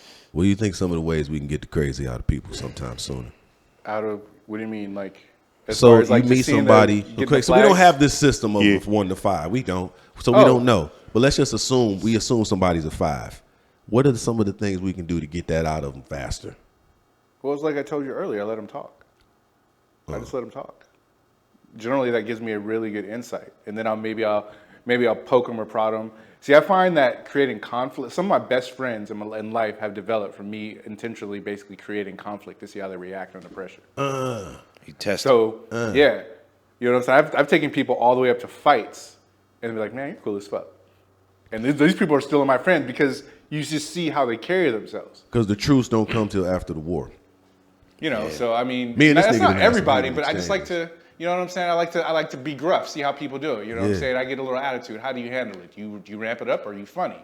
You know what I'm saying? Or are you smart about it? You know? Or do you not fuck with me no more? I've had that happen. I do That the too. same shit. I'm a habitual edge walker. I'll push shit to the limit with people just to see where you at. But I've done that sometimes, or I'll establish boundaries in the friendship, and then the nigga not cool with me no more. I think everybody do that, man. I kind of what I would do is I would play dumb a lot to the people who don't want to know how smart I am, you know, just to see like how they treat me, or I'll show my intelligence, and if they don't appreciate it, then I just won't fuck with them, and I'll just show them all like just the goofy shit. That's because they don't earn it. They don't deserve to really know like all that depth, you know. So I just give them the surface level because they ain't gonna appreciate the whole iceberg. I heard that. I fuck with that. Yeah. That's actually in that 48 Laws of Power, playing the courtier, or playing the like low key. I'm gonna play dumb. Let you. And then when you show people so much that you got going on, they're gonna want more from you too. So like you got a job and you show them just how intelligent you are. Yeah. You might get that promotion, but you're gonna have way more responsibilities. Darius, we know you can handle that. We're gonna increase the workload. Shit. If some shit go wrong, I don't want y'all to come to me for nothing. I'm gonna be like, damn, who gonna fix the shit? It's crazy. That's funny, dog. Yeah. I feel like we should have a rating system, man. Because I mean, I do that to a certain degree too, where I just play low key, let people talk, and then just show a hint of a little bit of intelligence or brilliance, or I know what I'm talking about, and then it's like, if you respect that, then I know I give you more. But if that make you cringe or you shit on me before that, all right, well, I'm gonna just be the goofball then. Yep. Be goofy, funny, not talk about my resume or shit I done. When motherfuckers ask me, man, what do you do, Charlie? I'm like, man, I sell cars, I flip houses. I don't even really go into that other shit because people get to acting weird. Like, oh, really? You doing that? I thought I saw you in a commercial or something, nigga. That was my twin, nigga. That wasn't me. Yeah. I ain't telling you shit, nigga. You ain't gonna mistreat me any old kind of way, man. Listen, where your next. What have you just done? You said you did. I was just in Escondido this past weekend, last night. Really? I don't know if that's a suburb of San Diego or like just a city 30, 40 minutes from San Diego. How was that? That was good. That was good, man. I did a lot of crowd work, man. Just kicking it with the people, man. I brought some shit in me that I knew, but I didn't know it was so bright. It was a good time. But then I lost them eventually. I had to fucking get back to it. you know, human being stuff. But where am I at next, man? I'm doing a bunch of stuff in LA. I think my next out of town joint is somewhere in like El Paso, Texas. Okay. Yeah, man. Yeah, y'all, man. Let them know where they can find you at. You can find me on Instagram, Mr. Darius Bennett. Mr. is not spelled out. It's just M-R, Darius Bennett. I'm on Facebook as well. Twitter, I think I got a Twitter. It's Mr. Darius Bennett. But I don't really use it like that. Yeah. I'm on Snapchat again. I think my Snapchat, no, TikTok. That's what TikTok. My TikTok is Mr. Darius Bennett 3. So I had the Mr. Darius Bennett, but I don't remember the passcode. So was it 2 more Darius Bennetts? That's why you had to be 3? Yeah, I think so. Well, no, I just like the number 3. I don't like number 2. I like 3. I like 1, but I think 1 was taken. Yeah, okay. 0 is a good number 2, but yeah, I think that was taken. Man, y'all follow this nigga, man. Y'all look at all his content, man. He's just telling you, dog. My dog is hilarious. His crowd work, his timing. Follow him on all platforms, man, and watch some of his shit on YouTube, man, and make sure y'all tap in with him. I want to get you back on my show in Long Beach too. I'm with it, man. I like that room, bro. Man, room this dog. We be having a blast in that, boy. I'm grateful for Laugh Factory giving me that opportunity, but I'll be just making sure I bring all my niggas on. Like, who's the lineup this week, Charlie? It's 2 niggas from Detroit that's gonna be on there too. Yeah. Simply Chanel came out last month. Nigga, she destroyed the motherfucking room, dog. The roof. And I felt so good because, nigga, we grew up watching her. Yeah. Yeah. You know what I'm saying? I remember when I first started, she was killing, and I'm like, man. So for her to come out and kill the room, and nigga, and the bookers and everybody was just swarmed around her. Like that happened to T-Barb. T-Barb came out here, did her thing, and then I was on the show with her one time. She came out here. Crushed it, Yeah. and then she ended up booking some that Keep Your Distance show with Kev on stage. Yeah. He had a scout, and all the niggas sending scouts to my shows and shit and grabbing comedian, which I ain't mad, but I'm making sure my people get to shine because I feel like when we get these opportunities, we supposed to build the bridge for other, and that's folks. what my core thing. Like I had all the money in the world and all my shit was taken care of. What I'll do with my time is I would just make sure that people get a fair shot. I'll build bridges and also just rebuild my community because I'm like, it ain't an ounce of jealousy or hate on my body at all. I love to see my people get on, but I feel like it's so many talented people from where we from. The flashlight ain't on them. No. Yeah, stop sending all the Detroit here. All the city coming out, man. Yeah. It's a different type of vibe. Yeah, we a different monster in the world. They starting to see it now. You know, they starting to see it now. But there's so many different talented folks back in Especially in the city. rap world. Oh yeah. Oh yeah. Nigga. Oh we yeah. Coming up, People though. biting that sound, man. People biting that sound. They are. And I don't know. All I like to really listen to is underground Detroit rap, man. Yeah. All-Star JR. Man, Vezo. he one of my new favorites, man. All-Star? All-Star JR. Yeah, I used to listen to a lot of Sada Baby, and then All-Star came around. I'm like, man, I like Dog. I like his flow. His melody is smooth. Smooth. Who Yeah. else? Who else you listen to? Vezo, Peasy.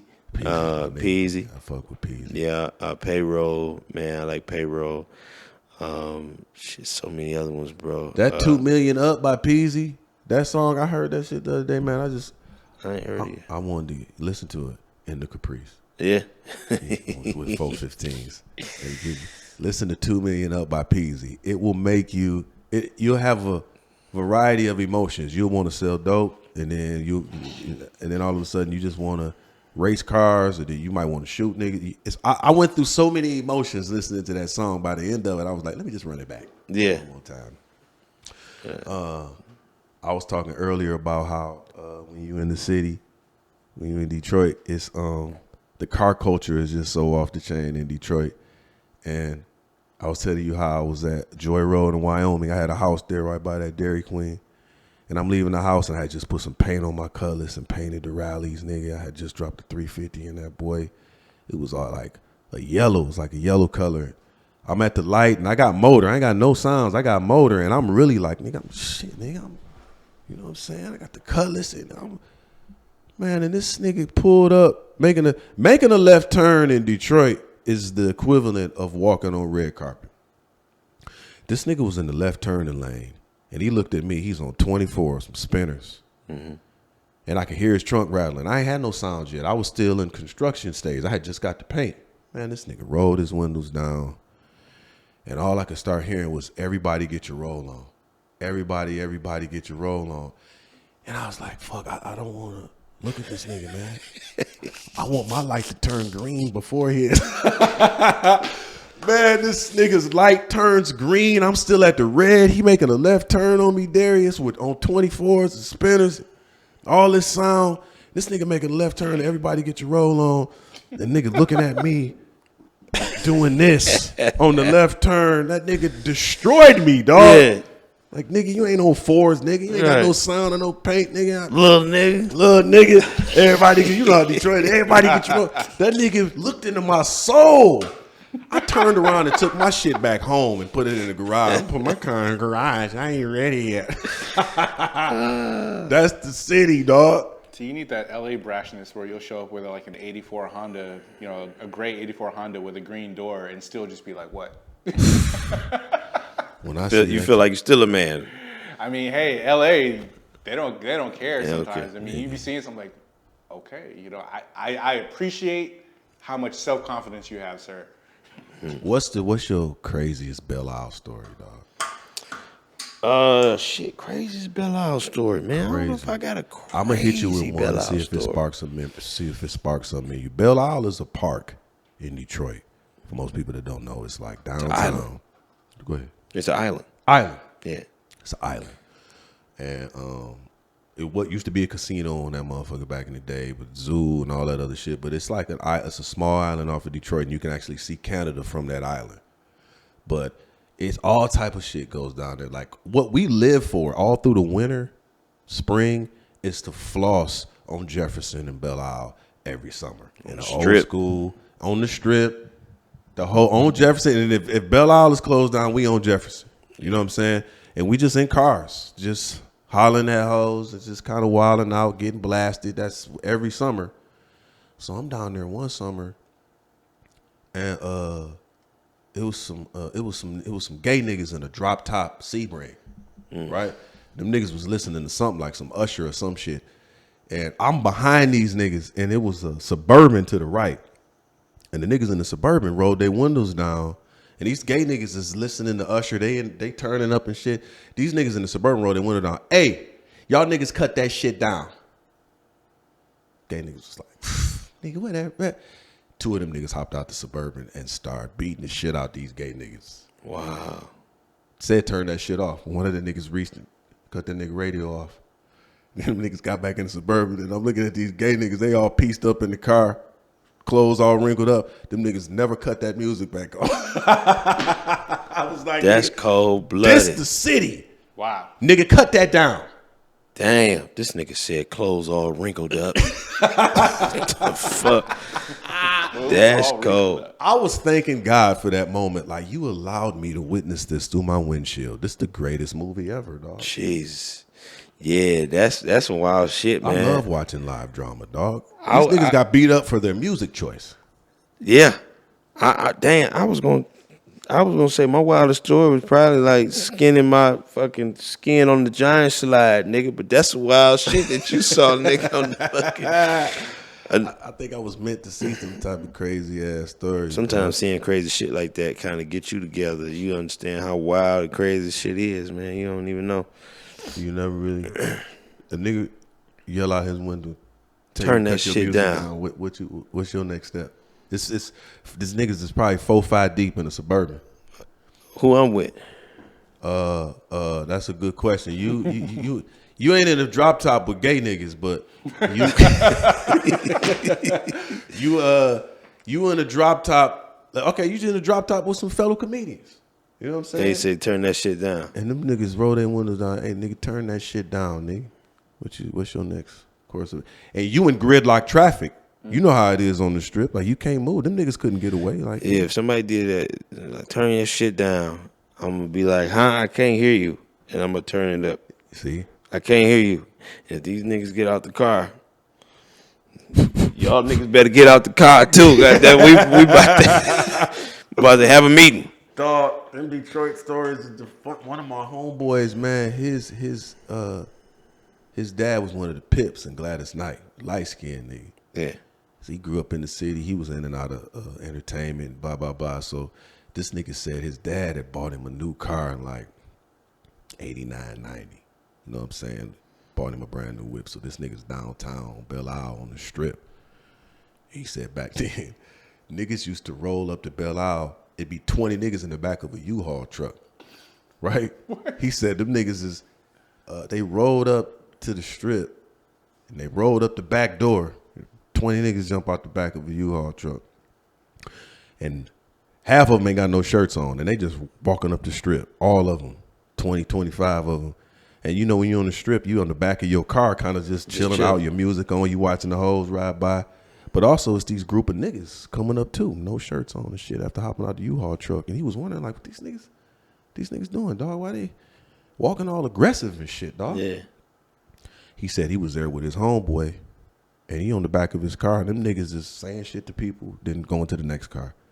He said them niggas walked up to him, dog, and the ringleader, no shirt on. They got 20 niggas behind him. He said, Charlie, that nigga walked up on me and looked at me from head to toe like, nigga, you a hoe.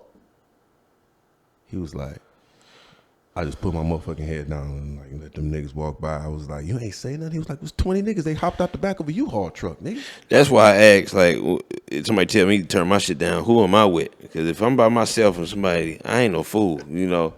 It's in the book too. It's like a wise person understands there's danger and goes the other way, but a prideful motherfucker, what's up? Now you stomp the fuck out. Don't be no fool, bro. You're a better person than me because, Yeah, You gonna take that whooping? I'm not taking a fucking whooping, nigga. Y'all gonna catch this heat. Yeah, Like, I'm not playing around. this nigga's like, a scrap puller. Yeah. That's why I fuck with him. That's good. He's a shooter, as we can see. I'm I'm a gonna shooter. use that skill. Like, don't fuck around. Like, Yeah.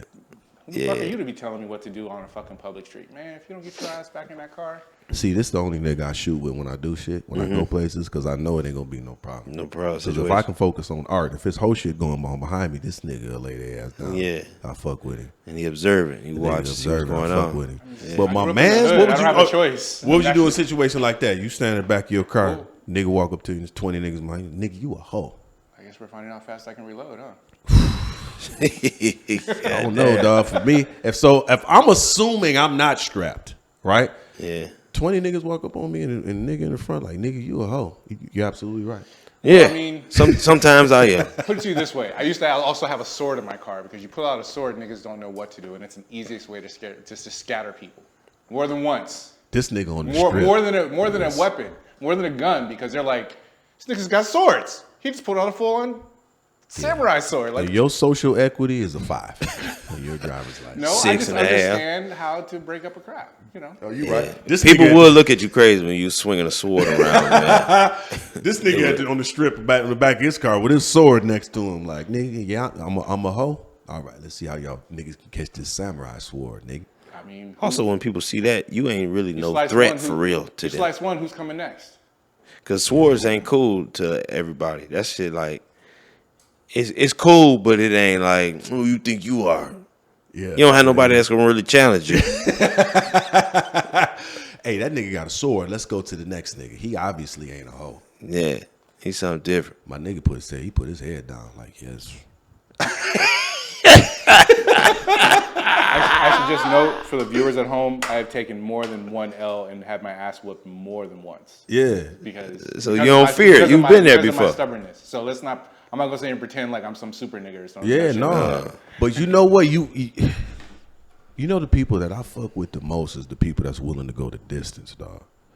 You ain't gonna win, and no matter what you do, if it's hood shit, if it's entertainment, if it's gangster shit, if it's fight, whatever. Like, I ain't no gang nigga. I'm from Romulus, nigga. I ain't even from the Detroit. I'm from a suburb in Detroit, nigga. Yeah. I bought a house in Detroit when I was 20 because I was still doing wild shit. But for me, what I am is a nigga who will go the distance, nigga. You gotta kill me, dog. Yeah.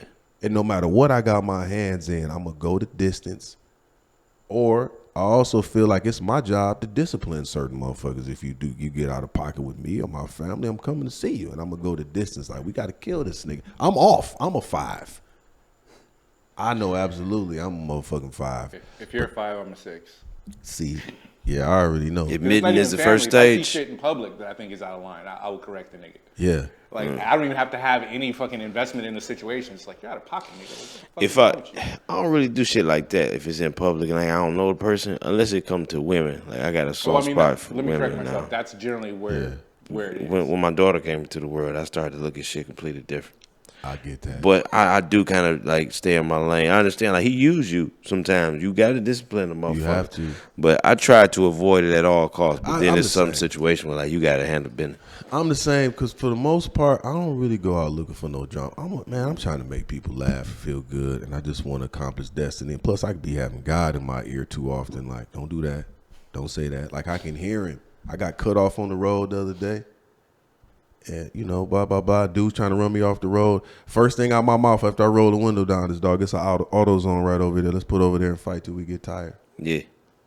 It's broad daylight. And as soon as I said that, I'm hearing Gotti in my heart. Like, really? You gonna do that broad daylight? You got to pick your kids up from school in an hour and a half. You ain't gonna be able to do that if you do this. Right. I said, but I still got to go over and see God. I'm sorry.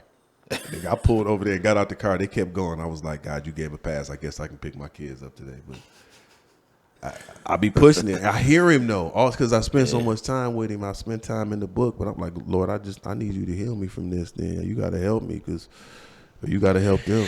I've always been one to allow people to be who they are. Like if they disrespect you, it's just like certain shit out of your control. So it's like you are who you are and you going through certain shit. And when you back down in the corner, that's a different story. Yeah. But like I'll jump for the people that I love and people I care about quicker Same. than I would for myself. I'm like, okay, whatever. Especially if it's a You got woman. it. You got it. Yeah. Especially if it's a woman. Like I got daughters. Yeah. I feel like I'm obligated. And then I don't like, because they won't share shit with me because they know I'm off. Oh yeah, they don't want you to. I told my auntie that, who's similar to like my sister. I'm like, she's like, I gotta tell you something. I said, don't tell me anything that's gonna make me have to do something. If you care about whoever you about to tell me about, think before you tell me this shit, because you know who I am. And she was like, I'll call you back. That's good though. Real. I mean, Wow. on some levels though. I mean, I guess it's bad, but it's good because they know they got somebody that'll ride for them. But I guess you gotta don't pull that thing unless you know. You ready That's for it good. to Make explode? sure, if you call me, make sure you sure. Yeah. Don't pull Especially that if you pin. You pull that pin, this grenade going off. Especially if you somebody I love, I care about you, and you tell me you experienced that. Like, what? That nigga said, what? He did what? Man, my daughter called me and said some dude out here. This was years ago. My daughter called me and said some dude was threatening her. She met him at the club. You know, she was drunk, gave him her number. Woke up the next day, looked at the nigga picture like, oh, I had to be drunk. I'm straight on this. Mm-hmm. And I guess she agreed to go out to lunch with this dude and shit. And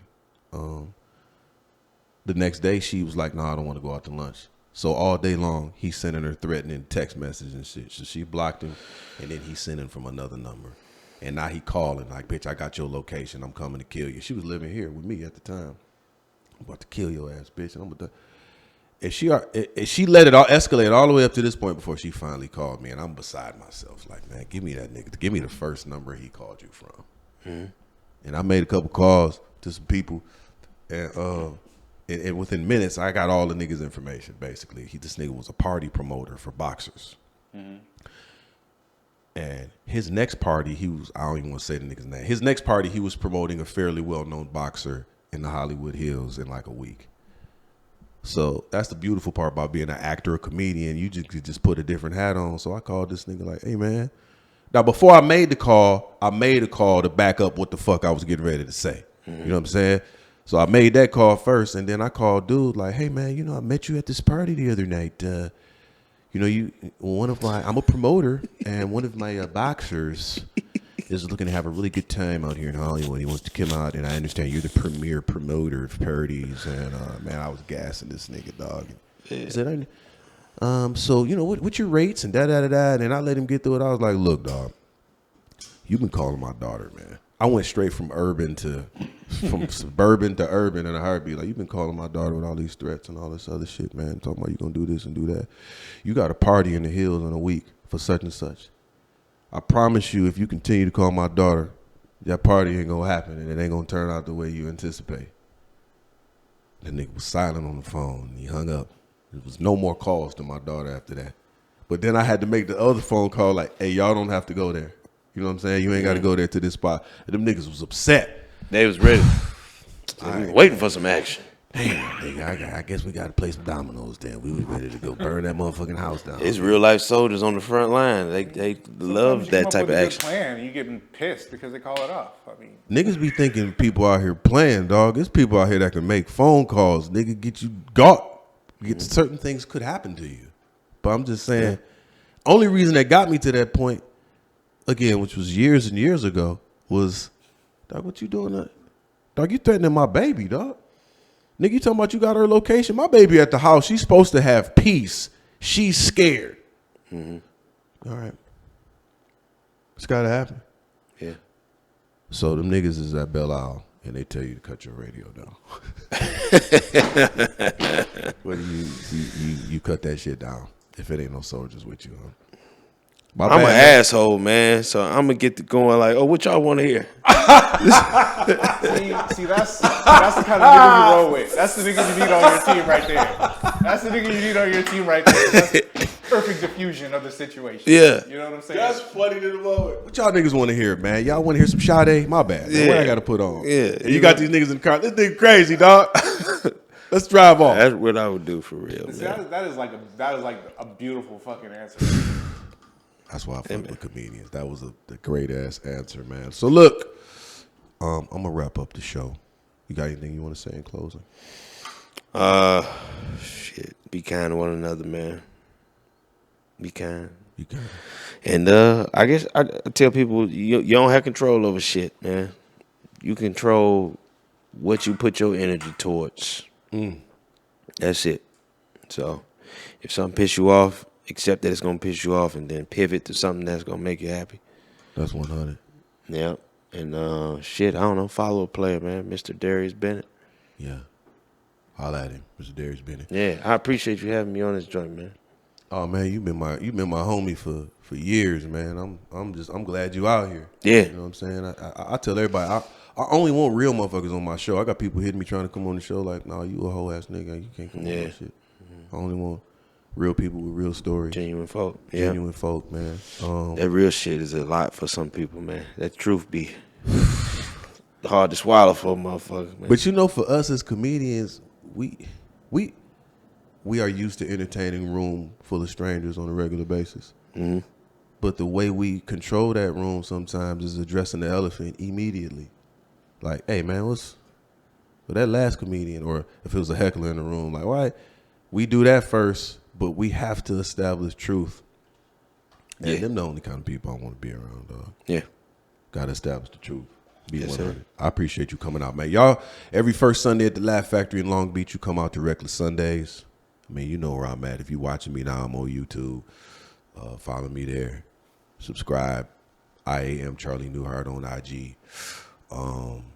Yeah, man, we got some dope shit coming up very, very soon. Everybody keep asking me about roasting in public. I shot. How you come up with that? Man, I was praying. Yeah. I was spending time with God one day, like, Lord, I just, I wasn't even praying about that specifically. I was praying for some other people. I was just praying for God to just kind of give me revelation. And then I was fasting that day, and dog, I was in the bed, and he was just like, roast in public, R.I.P. You need to start going out, asking people trivia questions. I heard it clear as day. Ask people trivia questions and roast them after. And I called this nigga up like, dog, I got a show idea. I want to go out and play. He's like, nigga, let's fucking do it. Let's do it. Let's go to the beach. Let's just shotgun, just ask people questions. Like, he was game. And I'm like, that's God. I can't even take no credit for it, man. I feel like when you connected to the creator of the universe, creator of everything, man, when you connected to him, then he'll give you ideas of creativity. You ain't got to press nobody for it. That's correct. It's fun. It's fun. So, yeah, Roast in Public, that's coming soon. What else? What else is going on? I got a couple pilots and shit that we shot. So we in the process of trying to get those sold. So I'm excited, man. One of my goals is I want to get a development deal for all these shows and shit that I've written and done and put all my people in them bitches. That's one of the goals. To where you ain't got to do no weird Hollywood shit. Sit on no couch or like, you know, I don't want to do the shit with every nigga in the scene, the shirtless with baby oil on. Like, I ain't trying to do no whole shit. Like, nigga, I just want to put my people on. So that's one of the goals. Man, I appreciate y'all tuning in. Follow my mans. I love y'all because I love myself. Give it up for Charlie Newhart.